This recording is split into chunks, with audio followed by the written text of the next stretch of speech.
Okay, on to unit rates. And one thing you got to know is, what is a unit rate? So right off the bat, let's say a rule. A rule is, unit rate is 1 in the denominator. It is something per 1. It is a number per 1. So it's dollars per 1 hour, or number of miles, like 50 miles per 1 hour. It's per 1. Dollars per 1 hour, miles per 1 hour, or it could be dollars per 1 ounce or dollars per 1 pound.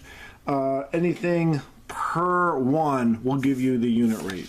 Unit rate is per 1. And another rule, just generally, it's money on top and time on bottom. So you have dollars per pound, dollars per hour if you're working, dollars per ounce, and time on bottom, miles per hour. Or you can have, gallons per hour if you have a question like of a leaky pipe. Just remember, it's money is generally on top and time is generally on the bottom. Is this like dividing by 0? If you do it the other way, the world explodes? No, it's okay, but just generally as a convention, money will be on top and time will be on bottom.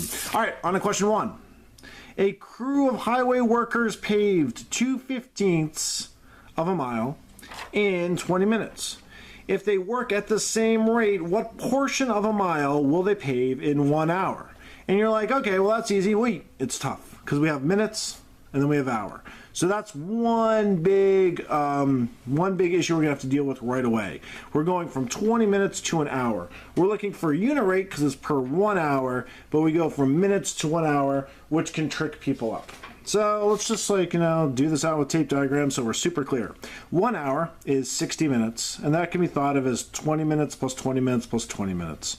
So 20 minutes will be, well, if you look at it this way, it's easy, 1/3 of an hour, right? There's 3 20-minute blocks in a 60-minute hour. Okay, but if you want to look at it another way, because it's not always going to be so simple that it can be 20, 20, 20, right? 20 minutes equals 1/3 of an hour because 20 over 60 equals 1/3. You can put 20 minutes over 60, right? Because this is minutes per the 60 minutes that is an hour.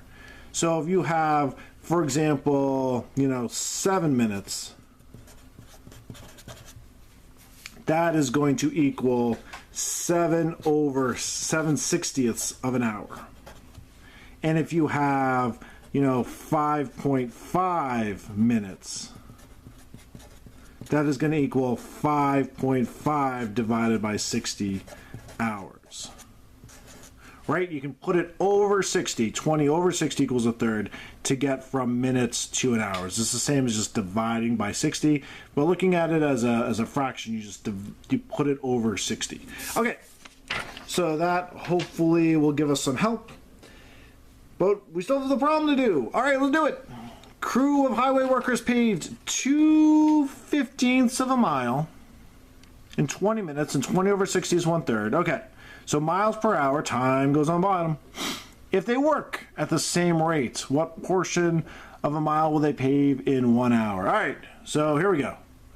We have a regular setup. You might remember this from last year from 6th grade where you have whole numbers everywhere. Well, now we have fractions, but it's the same deal. We're going to cross multiply and divide.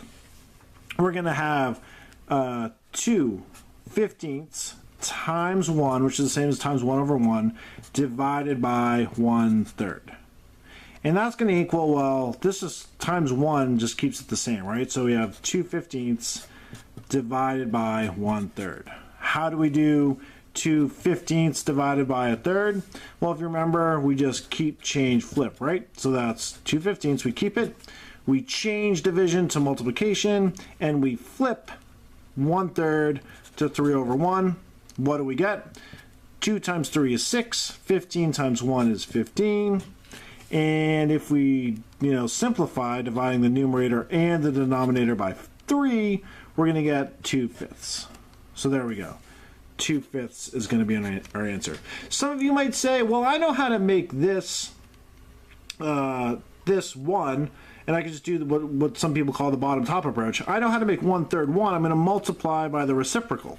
I'm going to multiply by 3 over 1, which is otherwise known as the reciprocal. And if I multiply by 3 over 1 on the bottom, I got to multiply by 3 over 1 on top. Well, that's actually kind of what we did, right? We multiplied by 3 over 1, 2/15 by 3 over 1.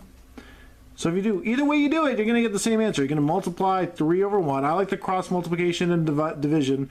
If you really want to make sure you're doing it right, I think that's an easy way to do it and a way to make sure, have confidence, have a high degree of confidence you're doing it right. Or you can do it both ways as a way to check your work. But either way you do it, you're going to get 6 over 15, which is going to reduce to 2/5. And you're going to pave 2/5 of a mile in 1 hour.